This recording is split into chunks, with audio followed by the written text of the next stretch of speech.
자, 하나님의 말씀을 봉독하도록 하겠습니다. 하나님의 말씀은 마태복음 5장 3절 한 절 말씀입니다. 신약성경 5페이지에 있습니다. 마태복음 5장 3절 한 절 말씀을 봉독합니다. 우리 함께 봉독하도록 하겠습니다. 마태복음 5장 3절입니다. 시작.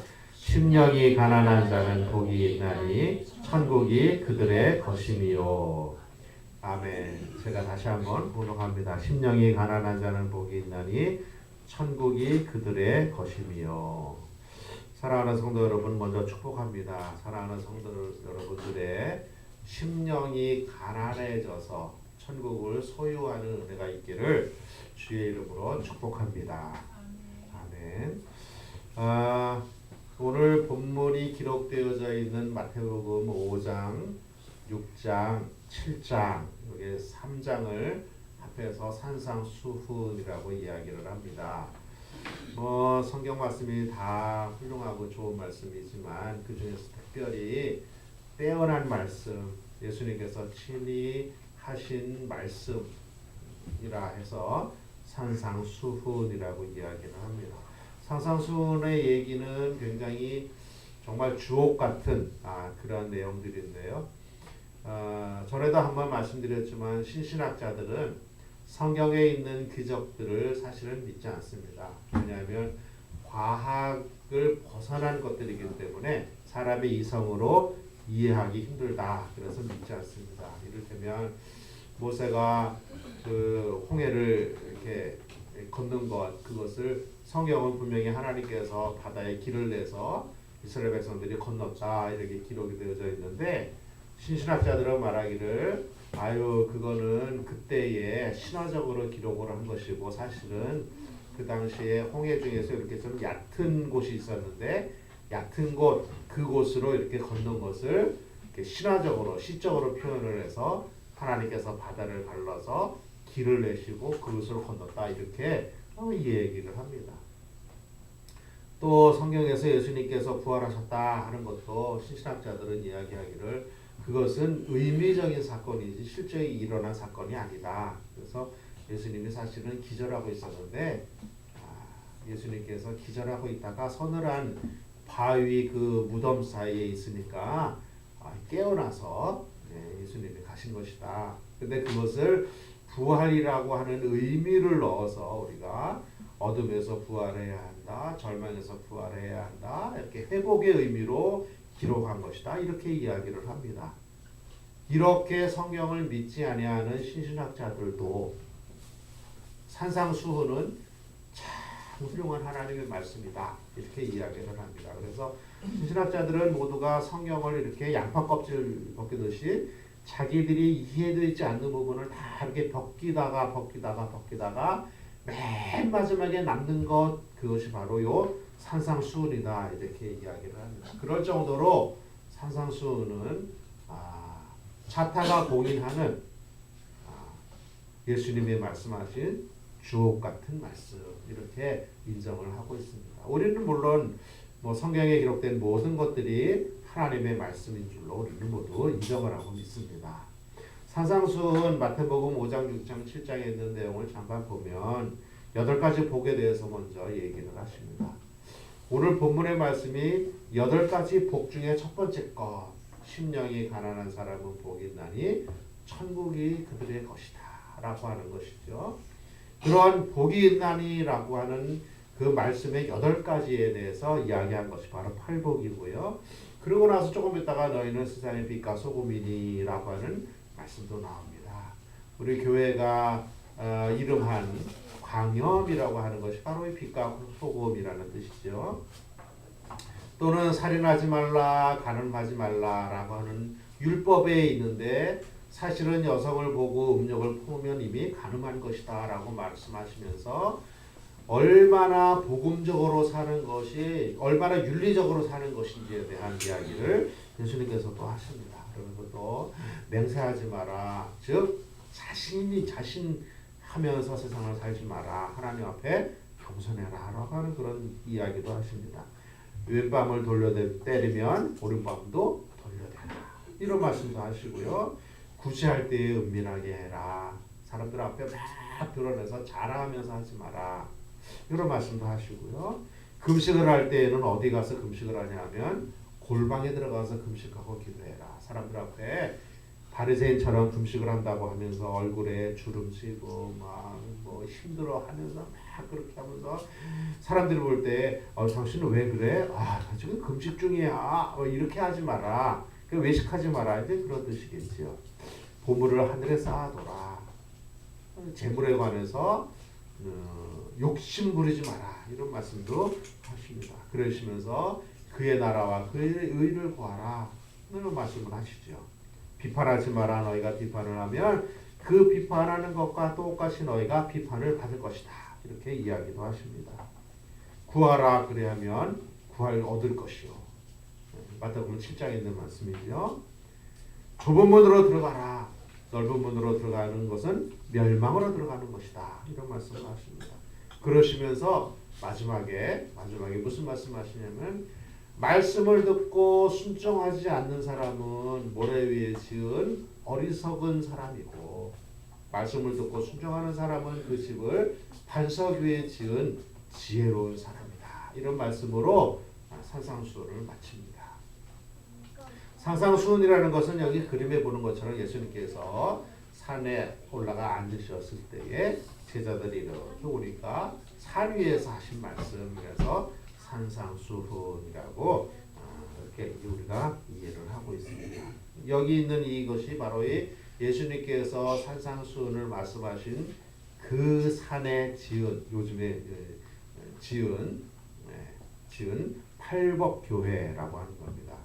바라기는 우리 교회가 이제 조금 여유가 되고 그래서 좀 성도들이 좀 이렇게 좀 되면 한번 팔복교회 이스라엘도 한번 이렇게 성지순례 이렇게 가기도 하고 그랬으면 좋겠어요. 제 마음 같아서는 사실은 우리 교회가 한 10년, 20년 후에 좀 이렇게 되면 우리들은 이제 초대 교회 성도들이잖아요. 우리 교회 처음 시작할 때 개척교회 때부터 이렇게 섬기는 성도들인데 이 교회에서 좀 이렇게 좀 경비도 좀 내고 이렇게 좀 도와서 같이 여행도 한번 가고 성지순례도 갔으면 하는 그런 생각이 있습니다.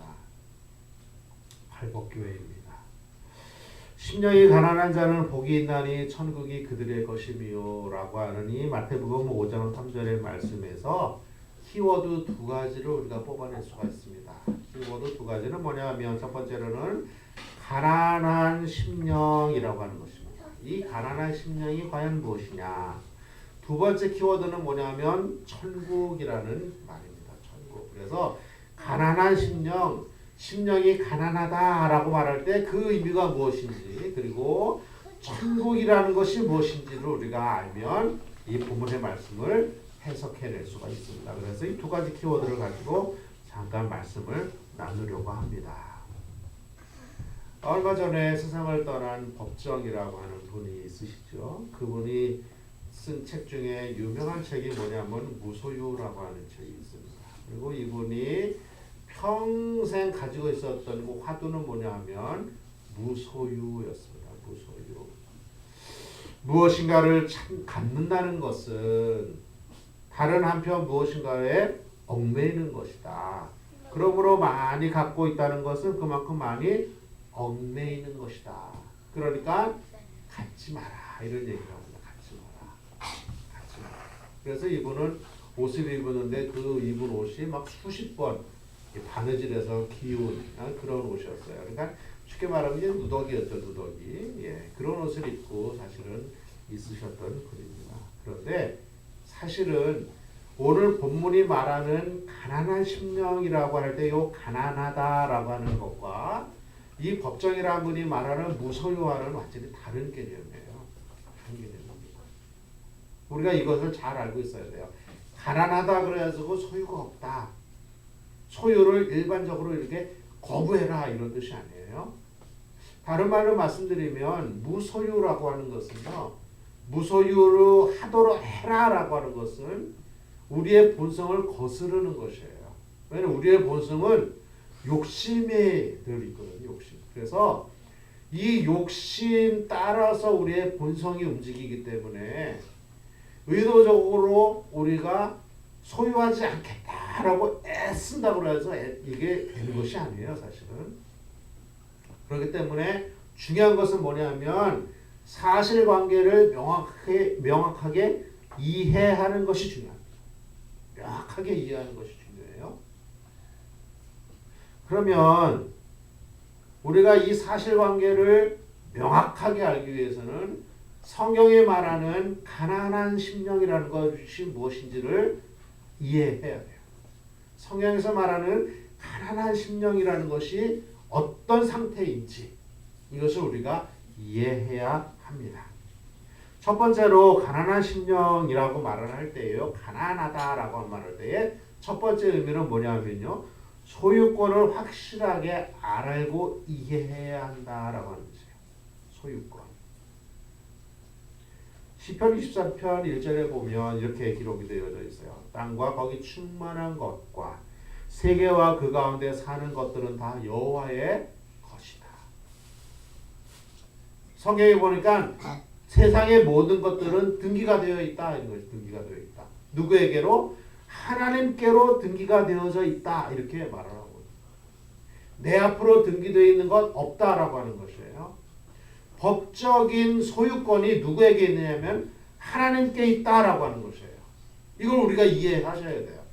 막연하게 그냥 가지면은 욕망에 우리가 노예가 되기 때문에 그건 일부러 거부해야 돼 이런 것이 아니라 세상에 있는 모든 것들의 소유권이 하나님께로 등기되어져 있다라고 하는 사실을 인정을 해야 돼요. 알아야 돼요. 이것이 매우 중요합니다. 매우 중요해요. 학개서 2장 8절에 보면 은도 내 것이요 금도 내 것이요 누가 하신 말씀이에요? 만군의 여호와가 하신 말씀. 세상에 있는 모든 것 하나님의 이름으로 등기되어져 있고 은과 금도 하나님의 것으로 등기가 되어져 있어요. 우리의 것이 아닙니다. 이 소유관계를 정확하게 이해하셔야 돼요. 여기서 말하는 은과 금 뭘까요? 돈이라는 뜻이에요. 돈. 세상에서 있는 모든 재물 그것이 모두 하나님의 것으로 등기되어져 있다라고 하는 뜻입니다. 왜 그럴까요? 우리가 잘 알잖아요. 하나님께서 세상을 만드셨기 때문에 그래요. 만드신 분의 것이죠. 그렇잖아요? 너무나 당연한 겁니다. 만드신 분의 것. 세상에 있는 어떤 것도 우리가 만든 것이 없어요. 심지어 우리의 자녀들도 우리가 만든 것이 아니에요. 하나님이 우리를 통해서 세상에 보내신 것이에요. 나의 것이 아니에요. 그런데 우리의 자식들은 우리의 것이라고 생각을 해서 우리가 조종하려고 합니다. 부모가 원하는 대로 살기를 강요합니다. 그래서 다툼이 일어나잖아요. 자녀뿐만 아니라 이 땅에 있는 모든 것들은 나의 것이 아니에요. 누구의 것이라고요? 하나님의 것이에요. 이것을 우리가 분명하게 확실하게 이해해야 합니다. 소유권을 확실하게 알아야 됩니다. 그러니까 이 세상의 모든 것들이 하나님의 것이라면 우리의 것은 없잖아요. 그러니까 무소유라고 하는 것을 우리가 하려고 애쓰는 것이 아니라 당연한 것이에요. 그것은 우리가 소유하지 않겠다라고 우리가 의도적으로 노력해서 되는 것이 아니라 세상에 있는 것은 우리가 노력을 하든 노력을 하지 않든 상관없이 모두 다 하나님의 것. 우리가 인정을 하든 인정을 하지 않든 상관없이 하나님의 것. 그러니까 우리는 가난할 수밖에 없어요. 성경에서 말하는 가난하다라고 하는 것은 그런 뜻이에요. 우리의 것은 없다라고 하는 뜻이에요. 두 번째로 가난한 심령이라고 말할 때에 그 의미는 또 뭐냐면 소유권을 우리가 알면 청지기로서의 내가 누군가를 이해하게 됩니다. 청지기라고 하는 것은 국어사전에 보니까 이렇게 기록이 되어 있어요. 남의 것을 맡아서 관리하는 사람. 오늘 본문에서 가난한 심령, 심령이 가난하다 말할 때 가난이라고 하는 것은 그 속에 두 가지가 의미가 되어 있는데 하나는 뭐냐면 하나님의 소유권을 인정하는 것이고요. 두 번째는 하나님의 소유권을 인정하기 때문에 나의 것은 없고 나의 것이 없음에도 불구하고 내가 세상에 와서 세상의 것을 누리면서 사는 것은 그것은 하나님의 은혜일 뿐만 아니라 그것은 청지기로서 내가 지금 살고 있다라고 하는 것을 그 속에 담고 있는 겁니다. 청지기로서 살고 있다. 청지기라는 것은 아까도 말씀드렸지만 남의 것을 맡아서 관리하는 사람, 남의 것을 맡아서. 그러니까 우리가 이 땅에서 사는 동안 누리는 하는 모든 것들은 청지기로서의 우리의 삶을 사는 것이에요. 하나님의 것을 맡아서 관리하면서 사는 것이에요.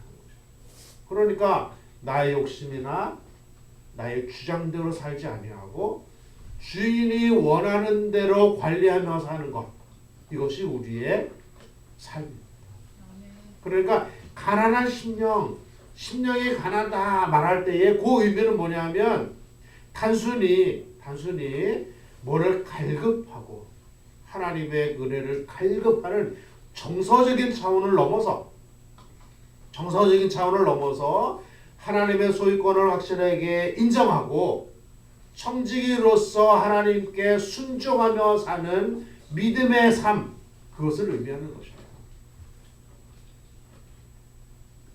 목마른 사슴이 시냇물을 찾아 갈급함 같이, 물론 그것도 중요하죠. 그것도 가난한 심령에 포함되어 있는 의미이기도 해요. 그러나 단순히 그렇게 정서적인 차원을 넘어서 우리의 인생 자체가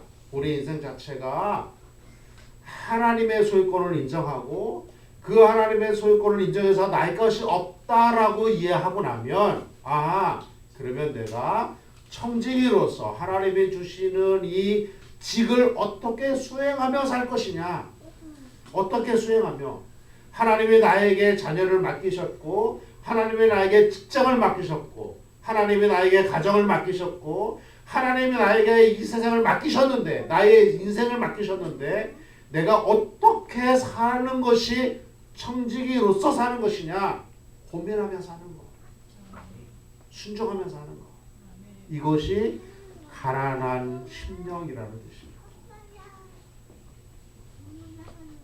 그러므로 심령이 가난하단 말은 하나님이 주인임을 고백하고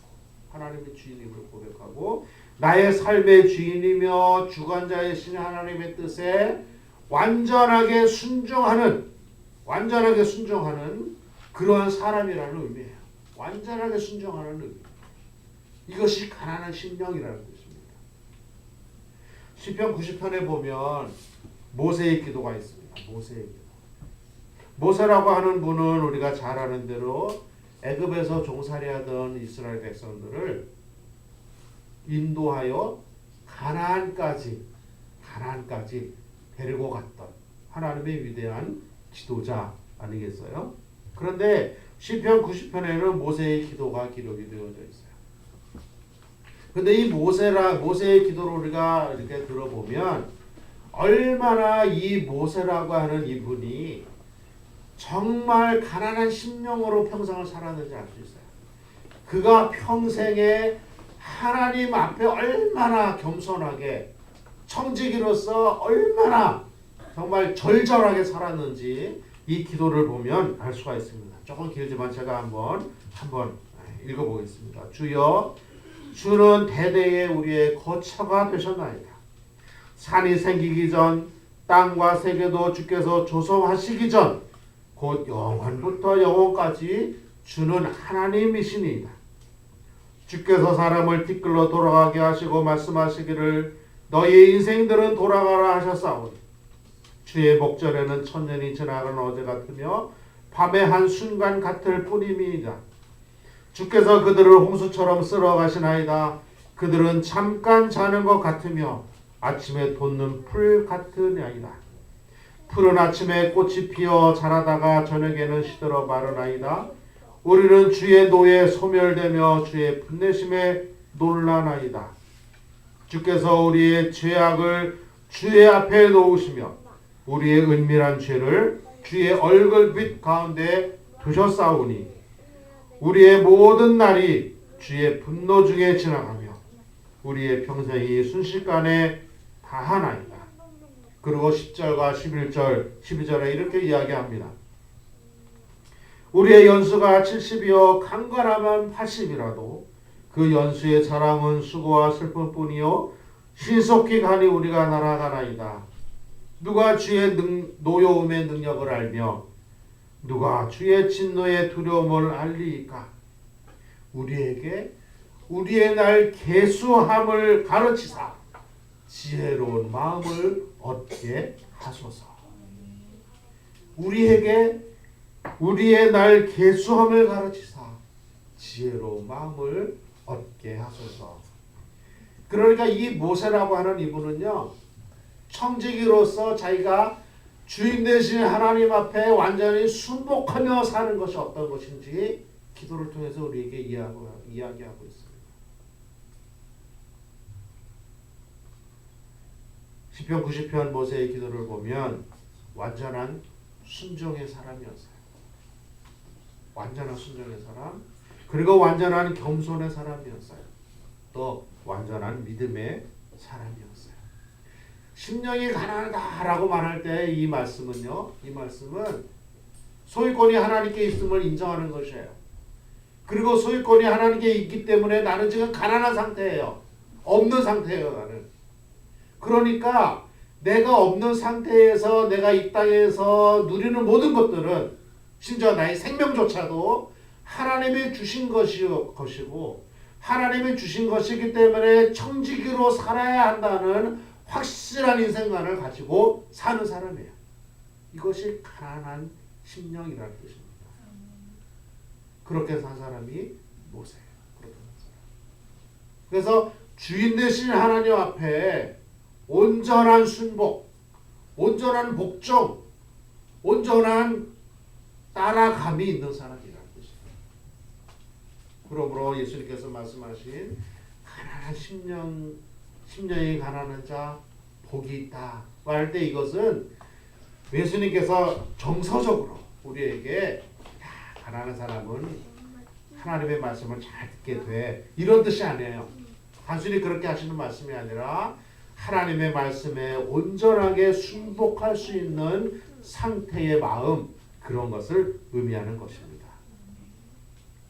심령이 가난하다는 것은 단순히 갈급하거나 간절하게 사모하는 감성적인 차원을 넘어서 완전한 하나님의 주권을 인정하고 그 어미하신 하나님 앞에 완전하게 순복하는 겸손한 믿음의 상태, 이런 상태를 말하는 것입니다.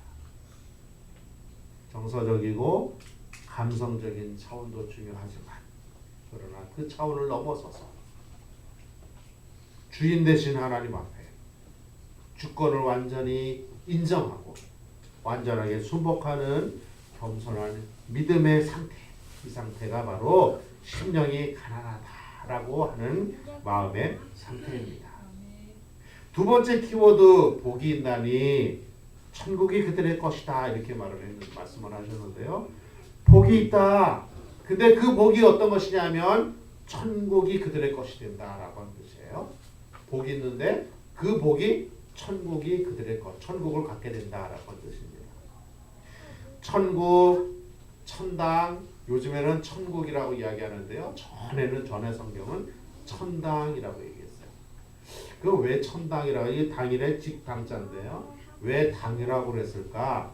아마 옛날에는 우리의 윗 세대들은 집에 대한 소유권이 아마 굉장히 강했던 것 같아요. 나라는 계속해서 이렇게 억압하고 통제하고 막 이러는 의미이고, 집 그러면 보다 이렇게 푸근한 그런 가정의 의미이기 때문에 천국이 아니라 천당으로 이렇게 아마 기록을 했던 것 같아요. 근데 요즘에는 천국으로 많이 이야기를 합니다.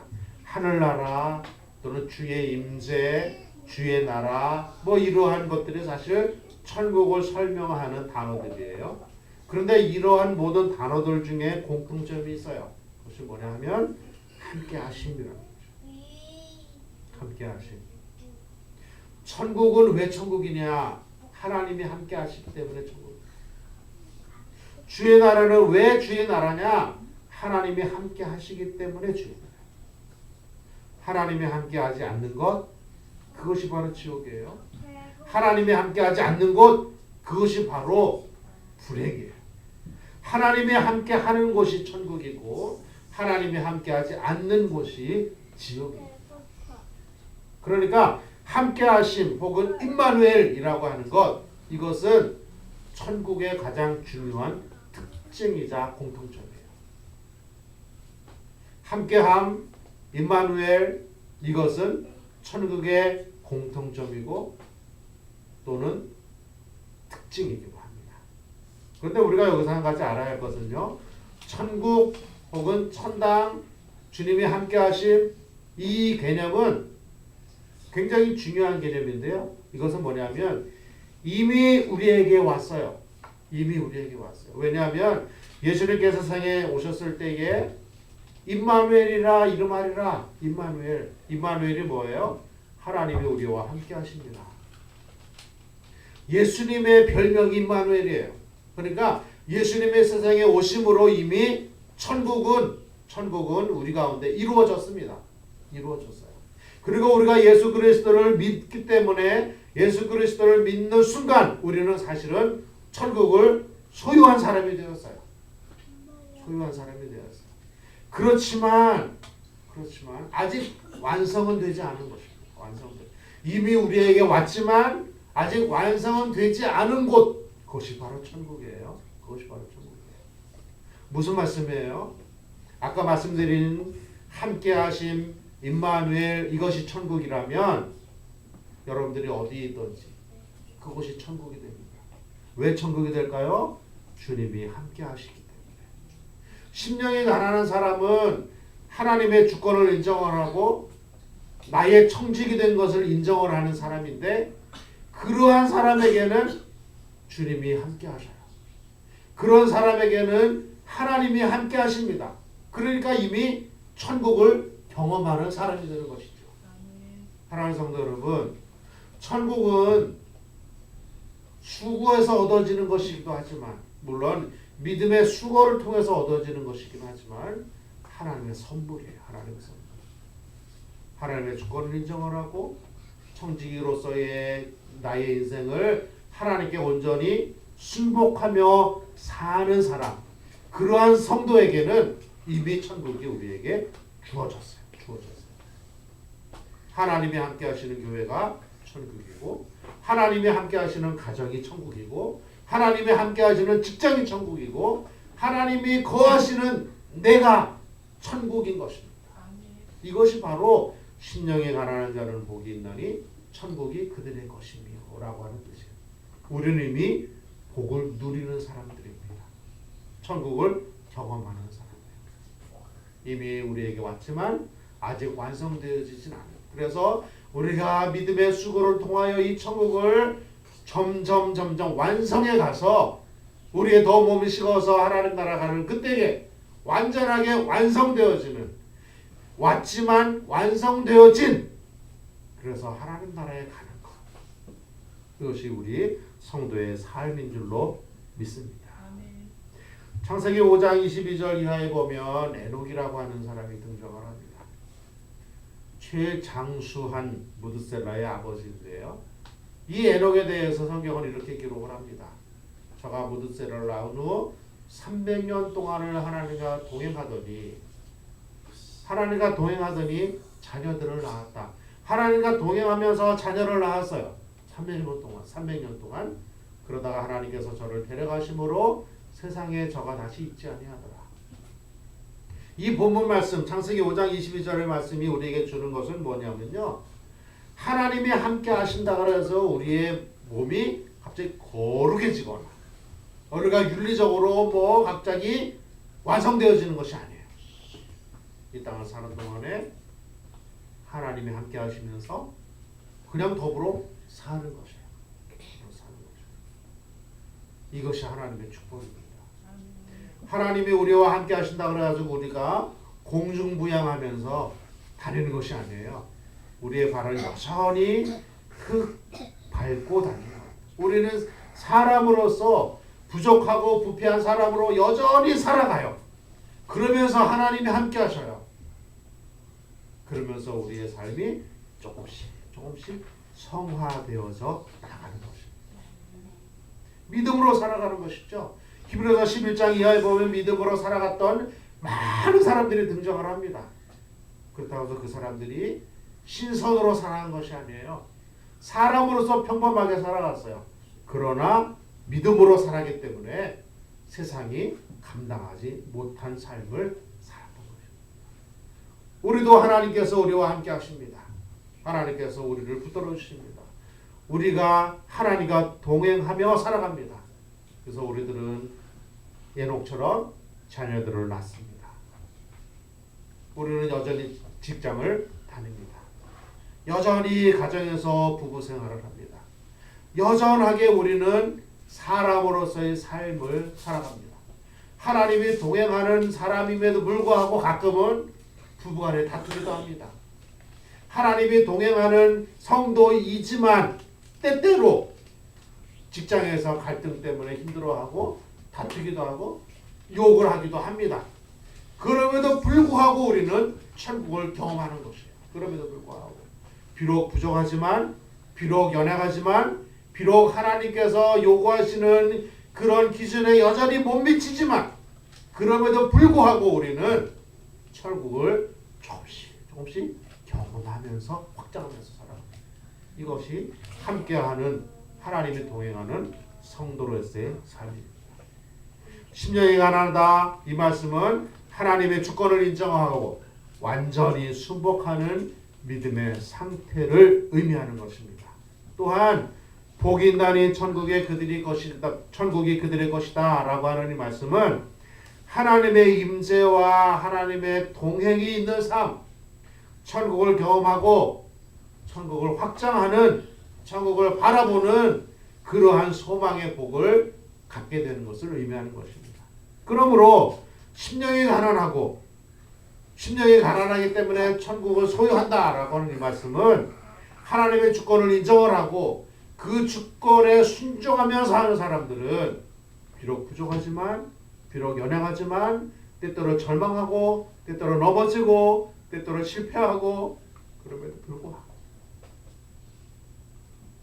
결국에는 승리하는 하나님이 함께하는 소망의 천국을 바라볼 수 있다라고 하는 말씀입니다. 사랑하는 성도 여러분, 성도는 심령이 가난한 사람이에요. 우리가 그렇습니다. 그렇잖아요? 우리가 그래요.